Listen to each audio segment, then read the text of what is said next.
setiap amal anak cucu Adam itu untuk dia, illa siyam, kecuali puasa. Fa innahu li wa ana ajzi bi. Kata Allah, puasa itu untuk saya dan langsung saya yang memberikan ganjarannya. Kalau amalan selain Ramadan mungkin pahalanya 10 kali lipat, bahkan sampai 700 kali lipat. Namun Ramadan ini dan puasa ini langsung Allah yang memberikan ganjarannya. Di antara ganjarannya Allah berikan, kata Rasulullah, inna lil jannah baban, surga itu punya pintu-pintu.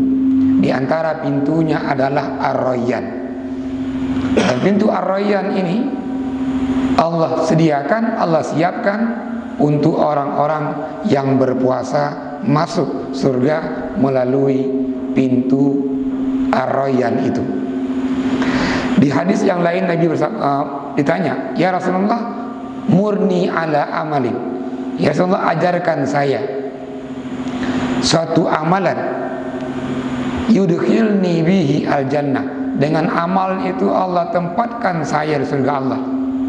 Rasul menjawab, wa alaika bisyami, hendaklah engkau berpuasa.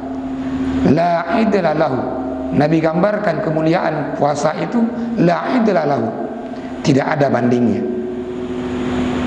Maka Ramadan juga pengampunan dosa. Sekian tahun kita hidup, sekian banyak dosa-dosa kita, maka masuk Ramadan itu Allah siapkan, ini bulan pengampunan dosa. Maka disebut dengan bulan maghfirah, syahrul maghfirah. Nah, kaum muslimin jamaah yang terhormati, karena ini tamu yang mulia, tamu yang agung, maka perlu disambut juga dengan cara-cara yang mulia. Coba bayangkan kalau seorang presiden datang ke MPRA ini, datang ke MPRA, maka ini dari jajaran gubernur sampai bupati sampai camat sibuk itu mengatur tempatnya di mana, lokasinya bagaimana, maunya WC patoi itu, makannya bagaimana. Karena apa? Tamu yang dimuliakan. Maka ini punya begitu.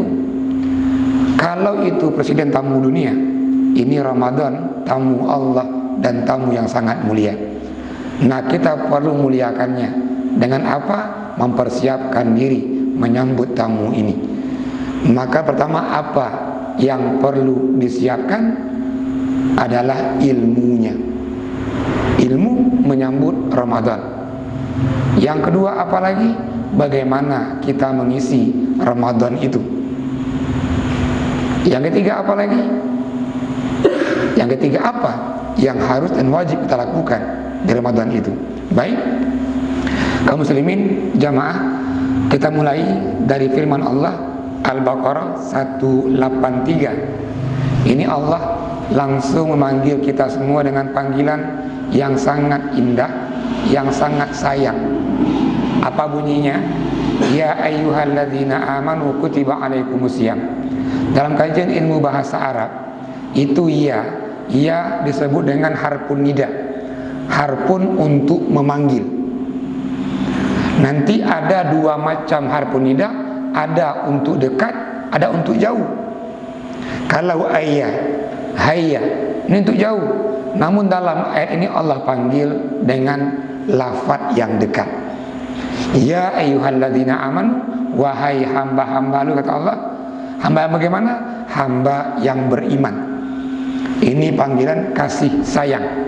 Kutiba alaikumusiyam, diwajibkan atas kamu itu berpuasa. Maka ini perintah Allah, harus kita pahami. Yang pertama, siapa yang wajib, yang mukallaf secara fikih tentang perintah wajib puasa ini? Semua fuqaha tanpa khilaf, kutiba alaikumusiyam, langsung Allah menggunakan lafaz kutiba. Makna kutiba furida, diwajibkan. Maka tanpa khilaf tidak ada yang mengatakan ini puasa sunnah. Semua katakan wajib, semua fardu. Nah, bagi siapa? Yang pertama, orang yang beriman. Yang kedua, itu orang yang berakal. Yang mampu menangkap perintah ini orang-orang yang punya akal. Yang pungu mampu menangkap dia. Yang ketiga itu balik. Yang sudah balik, namun ulama sepakat juga bahwa anak yang mumayyiz, yang tahu dia perintah itu wajib, dia tahu cara berpuasa, puasanya pun juga sah. Siapa yang katakan dia mumayyiz? Anak yang berumur 7 tahun ke atas, yang belum balik. 7 tahun, 8 tahun, 9 tahun, 10 tahun. Kalau dia berpuasa, itu dia sah puasanya. Namun yang umur 6 tahun itu boleh untuk latihan. 5 tahun boleh untuk latihan. Maka ini perintah wajib puasa itu. Yang kedua, apa itu puasa? Banyak kitab ulama itu menjelaskan al-imsak anil muftirat min tulu'il fajar ila ghurubi syams. Ini menahan dari terbitnya fajar sampai tenggelamnya matahari. Nah, bagaimana kita berpuasa? Semua sepakat juga mesti diawali dengan niat.